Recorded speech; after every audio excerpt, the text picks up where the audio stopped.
Welcome to the On-Premise IT Podcast, the only podcast that dares to be both on topic and on location. My name is Tom Hollingsworth, and I'm a part of Gestalt IT, and each episode we bring you the perspectives and opinions of a group of IT luminaries, experts in their field on a variety of enterprise IT topics.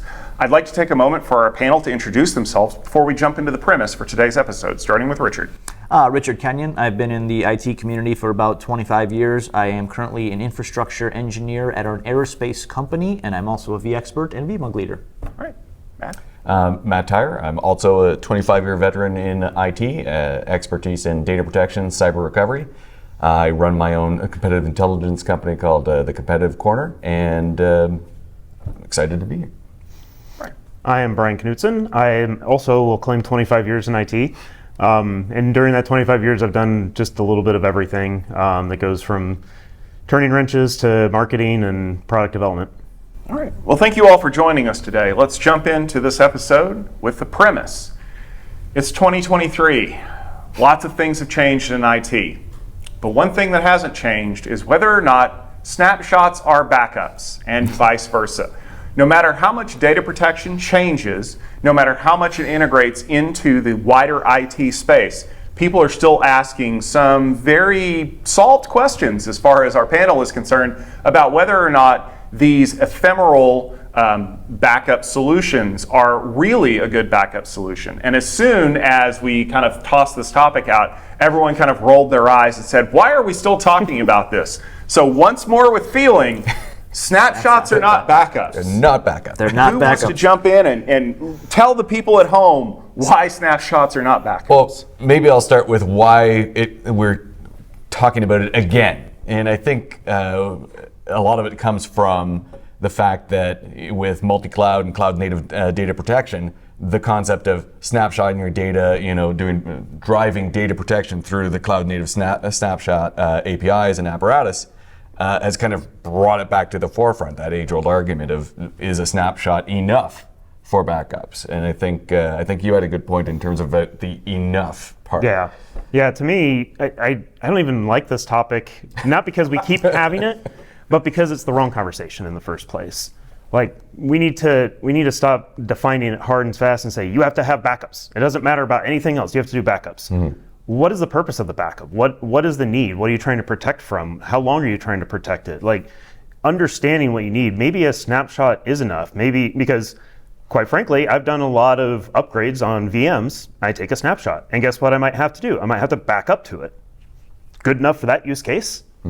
Or it's called rollback and not a backup, which might be where you're getting confused. Because in the VMware space, snapshots are not backups. You should not rely on them for months and months at a time to do data retention or rolling back to that specific point in time. They were designed to be temporary. But unfortunately in IT, the most permanent solution tends to be the temporary one. But you just redefined what I defined. Yes, because don't say this is the point. I'm backing up to something when actually you're not, because if but I am. But you're not restoring to a point in time. But I'm going back to it.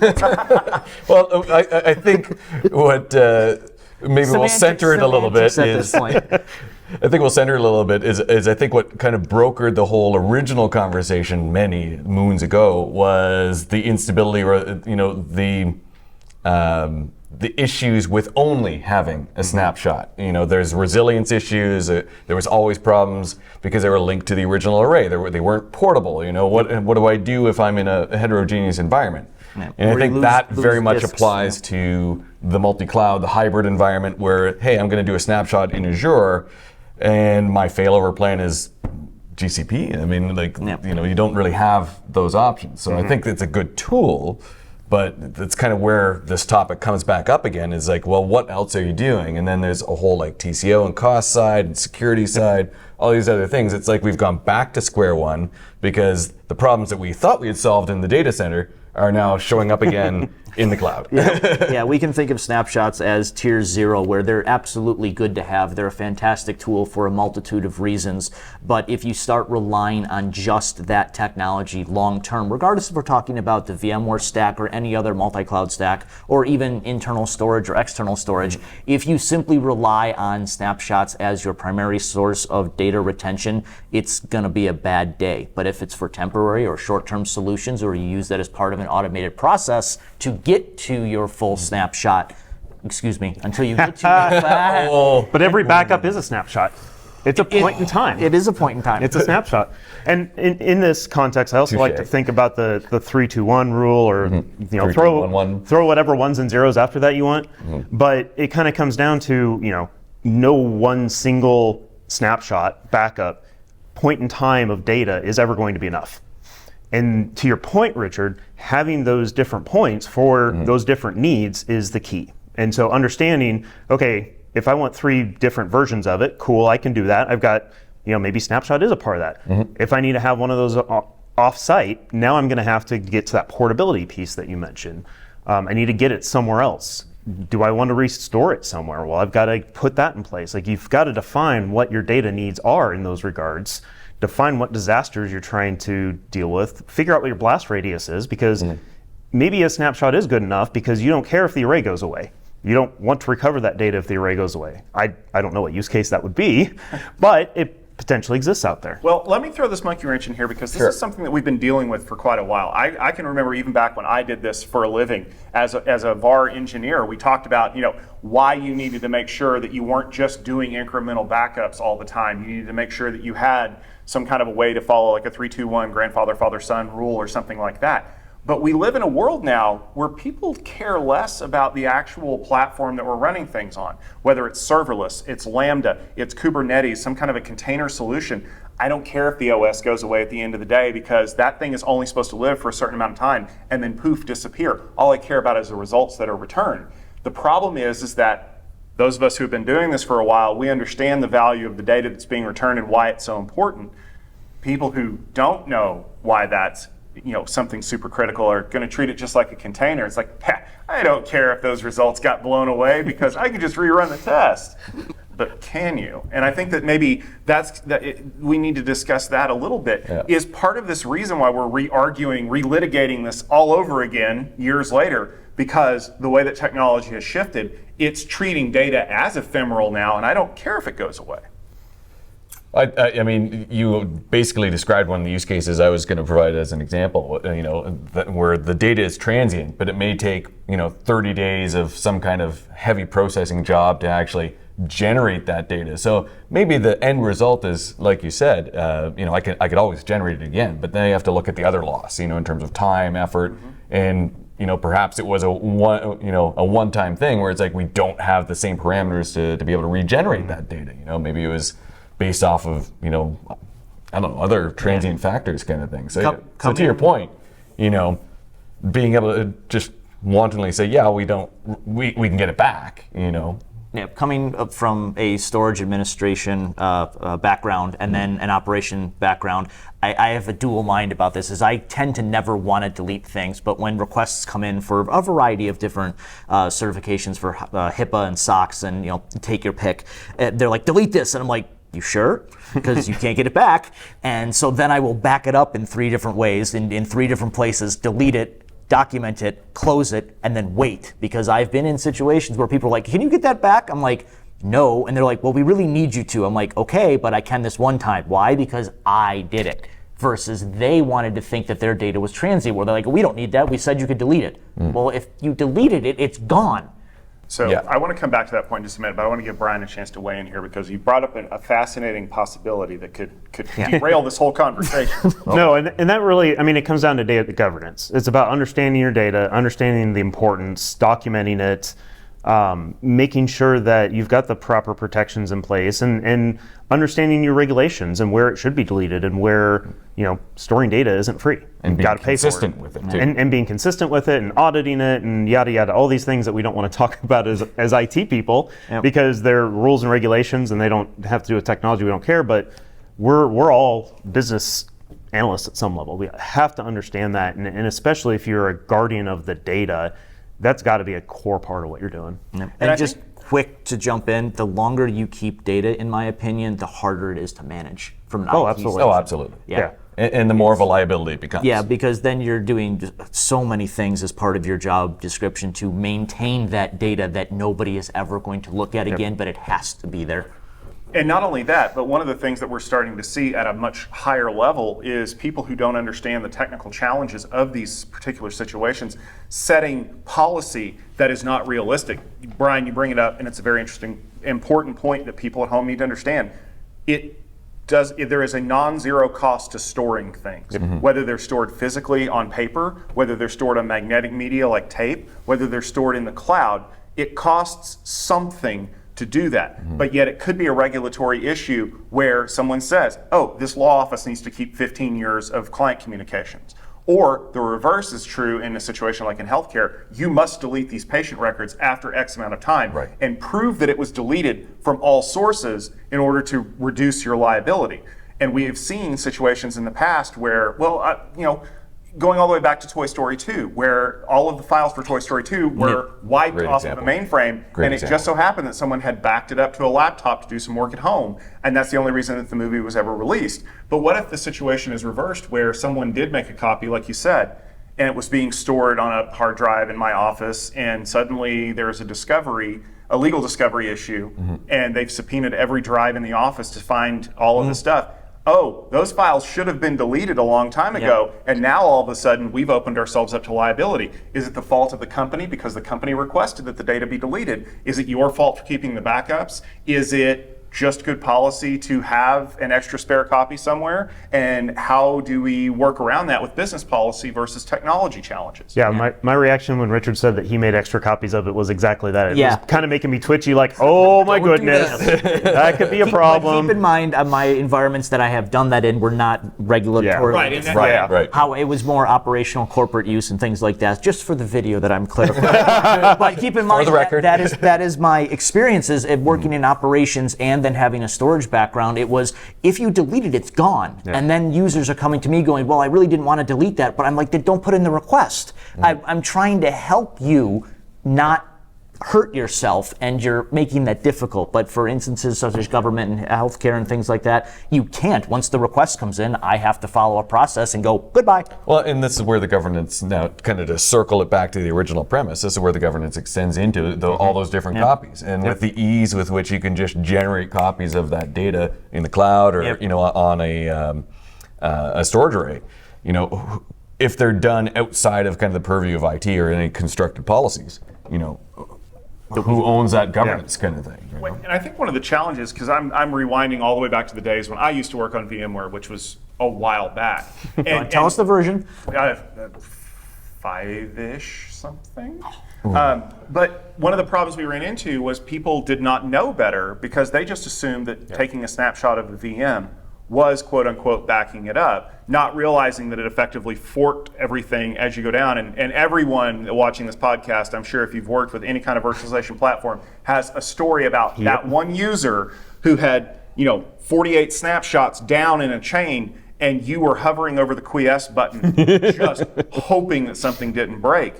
Could that be solved by a governance thing where we say all snapshots must be quiesced no more than 1 week after they're created to confirm that we're not kind of floating on this island? Could that not be written into part of the data protection policy that then expands to say, if you are going to do X, you may use a snapshot for Y, but for long-term retention, it must be written to this specific kind of media and stored in this location. Because I also know a lot of backup admins who just have tapes in their car. Now, granted, that was years ago, but they just happen to have it in their car in case something goes wrong, unless it gets too hot and the tapes melt or something like that. So should we be focusing more on creating non-technical solutions that challenge our technical capabilities to make sure that we are in a position where we can restore data in the case of failure? operations for IT, depending on if it's client-facing or internal-facing, work better when it's governance by policy. And if we can write a script that solves that problem, then it's repeatable, it's expandable, it's scalable, you can do lots of things with it, and it's according to the policy that's there. So then if you have your users complaining, well, this is too stringent, well, I'm just following the policy. Let's take this up a level to see if there's some flexibility here. The problem I've seen in non-regulated environments is nobody wants to be the trigger person that makes the decision on this shall be the policy. Yeah. In regulated environments or industries, it's easy because it's like there are laws. Who's going to get sued? You can align your policy to the law. It says, and if somebody points at you and says, "Hey, you can't do it," it's like, well, the law's there. But even more, equally important is the IT piece of it. We need to make sure that the systems will support and keep us on the right track. If any kind of monitoring solution that you would seriously consider for VMware these days has that alert that you can turn on that says this snapshot is over X days old or X hours old, in order to allow everybody to get that alert to say, hey, you forgot to turn that off. Because of this, we know this is a problem. We can create systems that not only do it passively and alert us, but also actively and say, no, you can't do that. Or when we talk about, one thing we haven't talked about is the immutability piece of the puzzle that has been huge lately. That's a huge part of this puzzle, and it's designed, and that's another premise potentially for us to talk about someday, is how immutable really is the fact that you can't do anything with it. You can't touch it. It stays exactly that way for as long as it's defined, and then it can automatically be deleted. So obviously that would be a really great premise, how immutable is immutable. But maybe you should let the audience at home know, why have we created a situation where we have backups that can never be changed? Yeah, that kind of comes down to ransomware more than anything else. Ransomware has driven that more than anything, which is sometimes losing your data isn't the worst thing that could happen. Sometimes data being manipulated and you not being aware of it is the worst thing that can happen, especially when we're talking about some of these highly regulated industries. So ransomware is one, because they'll encrypt your data and you still have it, but you just can't access it. The other one that scares me more is that silent modification, and you can't tell that something has changed. That freaks me out when we think about it that way. Yeah, and we kind of talked about it at the beginning, in terms of the security around the snapshots themselves. So is it immutable? Who can access them? Especially when it's a cloud native one, when that may or may not have other cybersecurity policies wrapped around it. And as you said, those are now the primary target for most of the cyber villains out there. Cyber villains. Anyway, so how do you protect those things when they're supposed to be ephemeral? Yeah. And then how long do you do that for? If you accidentally set your immutability to 7 years, well, it can't be deleted, changed, touched, modified, looked at for 7 years, which means if you have a larger backup that is running, you now have 7 years, which now leads back to cost. We have to now pay for that because there's an intrinsic cost for going that long. Yeah, and not only that, but one of the more insidious things that one of our friends, Thomas Bryant, told me about today was the fact that people will break into your system, they'll get into the data protection, and they'll turn the retention period to 1 day. And then they will let it run for a couple of days to purge all of your good backups, quoting fingers, and then they will encrypt all of your data. And they won't do anything for a couple more days, so that the only things that you have are the bad copies, and you didn't know, because who checks to make sure their retention period is still valid? By the way, their solution at least alerts you when the retention period changes, which I think is one of those things that, in the old days, we wrote that down in a book. And the book had 4 inches of dust on it, but that was our DR plan. And it was printed out because what happens when the systems go down? But I think we've kind of gotten away from that because, well, the cloud fixes all of my problems. I'll just copy all of my data into the cloud and I won't have anything to worry about. Has anybody in there ever tried to get data out of Glacier? It's like getting blood out of a turnip, although I will give you better odds on the turnip. So there's a reason it's called Glacier. Has this conversation changed because people fundamentally don't understand how data protection is supposed to work? So you hit on a number of things. You've kind of touched on this, and I've been trying to find the right spot to bring it up. Go for it. I had a great conversation with another analyst at an event such like this, and he brought up just the ease with which you can access cloud and containers and run like these multi-layered hybrid environments and stuff like that, the ease with which it can be done, people don't need to necessarily know the fundamentals. Like the problems that are cropping up are, like I said before, problems that were solved before in the data center, but because it's so easy to just go, oh, I'm going to stand up this thing in the cloud, I'm going to throw it up there. Yeah, They're not I can't thinking believe you about said governance or cost or all the things we'd figured out then. They're like, we're relearning all the things that we had already learned, but now it's with cloud. Well, and part of that problem is the shadow IT that led to cloud initially for most companies is we're going to go off and we're going to do our own thing, and therefore they're going to ignore all those policies. They're working outside of the governance that we've defined, and we're having to actively undo that now, while at the same time having everything get much tighter and much more well-defined because of the cybersecurity threats these days. As the multi-cloud environment has gotten more and more complex, it's funny, you mentioned fundamentals, because I had been thinking here, sitting going, we keep talking about the basics. We talk about the basics of networking and firewalls, and don't put your vCenters and ESX hosts up on the internet or any other system, and make sure your backups are set up and you have a DR plan. And these are all, relatively speaking, the basics of an IT department functioning correctly. All the complex stuff about containers and machine learning and graphics analytics and all these oil reports that are coming out and all the cool, fun tech stuff that we do, we still keep missing on the basics, and we've just moved that from on-premises to the cloud. It's because the basics don't sell, because the basics are boring. And yet, how many times do we have to come back and tell people, Snapshots are not backups. So I missed my cue on that. It's fine. We can chant it at the end of the episode. I guess maybe the question that I have now for three of the experts in the room is, how do we keep from having this argument again? We don't need a third part of this trilogy that snapshots are not backups. How do we get people out there to understand that? We stop saying snapshots are not backups and we talk about the proper governance of data. I like not talking about it. That works.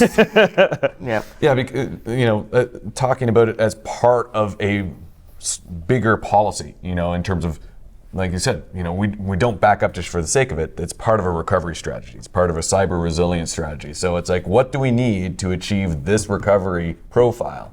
And if snapshots are a part of it, great. If they aren't, so be it. If replication is good, good. But each data set is going to have its own needs. So we need to approach it strategically instead of tactically. Yep, and actually approaching it tactically is not a bad way to do it either, because you're talking about scale of company that have those people in those positions that can do those policies for maybe larger companies, 5,000, 10,000 employees. When you have small business, they have maybe a stack or two of servers that might run VMware or another hypervisor platform, or they could be all SaaS-based. And those SaaS companies need to do a better job of letting their smaller customers know that don't have the IT technical expertise in-house. Hey, here's our backup solution, and here's how it differs from what you see in your GUI as a snapshot. Things like that can greatly improve why we keep having this discussion over and over again. And you're starting to see some of the vendors get aware of some of those problems, where I've seen a couple of them kind of launching these build your own SaaS backup, with the SDKs that plug into their cloud and stuff like that. So, I think they're getting wise to the fact that there's, the big SaaS apps that we've been using, and then there's the 300, 1,000 other ones out there that have zero protection at all, and they're saying, what, those are still important to people's business, but I'm not going to build the backup for them. Here are the tools, go do it. Yeah, and I think that kind of comes together, where we as an industry just need to be better about saying hardline things like, this is a snapshot and this is a backup, and they're two different things. But so many of those similarities exist. There's, in most uses of the word snapshot and most uses of the word backup, they're 95% the same thing. It's just the backup tends to be off the system as opposed to on the system. Right. And that's just a blast radius difference at that point. And so if we can get to that point where the GUIs start being more about, okay, here's a function that you can do that will do X, Y, and Z. It does these things, or it gives you this level of protection. Maybe it has a warning on it that says, this won't protect you from the array going down. This won't protect you from the core VM getting corrupted, or whatever that might be, so that we can better define what those policies need to be and how they can fit. So kind of shifting towards these SaaS overlay platforms that can work in multi-cloud, or heterogeneous multi-vendor environments. Because I don't foresee any one vendor saying, "Hey, I'm going to manage all your stuff and everyone being okay Well, with that's because all the SDKs and the APIs are different. So if now we're back into the deep technical discussion of if Right. all of these different hundreds of thousands of SaaS applications across the world that keep these companies running, small and large, if there was just some framework that was just backup, then other vendors who are backing things up can come in and sell the product to fit that need. a universal translator for backup. Seriously, that would solve a good majority of the discussion we've been having, where if you can do the products that do that, there you go. Yep. Oh, that'd be great. Here. As you can see, this is a charged conversation that we're having once more, but the key is to understand not what you're doing, but what you're trying to accomplish. Look at what you're trying to do with the data. Are you just trying to create an ephemeral copy that you're going to get rid of later because you want to make sure you didn't make a mistake? Or are you trying to do something that requires long-term retention, either for regulatory or for legal issues, or honestly, because you're worried that someone's going to violate the security of data that's just lying around? When we talk about going back to the fundamentals, we don't talk about relitigating what something does and why this is different than that. We need to fundamentally understand what we're trying to accomplish, whether it's on-prem or in the cloud, whether it's a container or a VM or a bare metal server, whether it's an application, or it just happens to be some API data that we care about. Once you can answer those questions and make sure that you are in compliance with any rules or regulations that you may be subject to by somebody else, or quite honestly, if you don't have any rules internally, you probably need to create them. You'll have a better idea of what you're actually trying to accomplish, and then you can go out and search for those characteristics instead of just searching for backup versus snapshot. And maybe you can preserve the next generation of IT experts from having to do this all over again, because we need to talk about bigger and better things. And if we don't, we'll just take a copy of this video and put it out again, almost like we're restoring from yet another backup. Oh. That'll just about do it for this episode of the On-Premise IT Podcast. Thank you very much for tuning in. You can always check out the latest episode on our website, gestaltit.com/podcast. We have a new episode every couple of weeks. You can follow us on our YouTube channel, youtube.com/gestaltit video, or if you'd prefer to listen to us in the audio format, make sure you fire up your favorite podcast application and search for On-Premise IT Podcast. We'll be back with another great episode about enterprise IT very soon, but until then, thank you very much for tuning in. Take care, and we will talk to you soon.